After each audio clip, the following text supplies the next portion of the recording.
Hi friends, இப்போ again ஒரு சம்மோட பார்க்குறோம். இது என்ன மெத்தடில் கேட்டிருக்காங்கன்னு பார்த்தீங்கன்னா, இங்கே ஜியோமெட்ரிக் ப்ரோக்ரஷன் T2 ஓட வேல்யூ கொடுத்துருக்கான், T3 ஓட வேல்யூ கொடுத்துருக்கான். ஸோ T2 T3னா ஒன்றும் இல்லை, அதோடைய உறுப்புகள் எந்த ஒரு வரிசையோட எந்த இடத்துல வருதுன்னு சொல்லி கொடுத்துருக்காங்க. இது இந்த காமன் ரேஷியோ இஸ். இது வந்து ஆக்சுவலாக 10th அந்த மாடல் இருக்குது. ஓகேவா, இது நம்ம அவ்வளோ தூரம் போவேன்னா ஜியோமெட்ரிக் ப்ரோக்ரஷன் சொன்னால் ஷார்ட்டாக வந்து சொல்லி சொல்லுவோம்.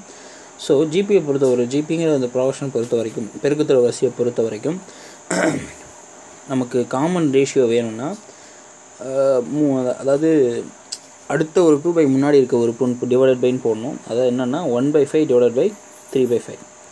ஓகேவா, ஸோ ஒரு தொடர் வரிசையில் அடுத்து இருக்க உறுப்பு டிவைடட் பை பின்னாடி இருக்க உறுப்பு, அந்த நம்பர் போட்டு ஆட்டோமேட்டிக்காக என்ன கிடைக்கும், 5 கேன்சல் ஆயிரும்.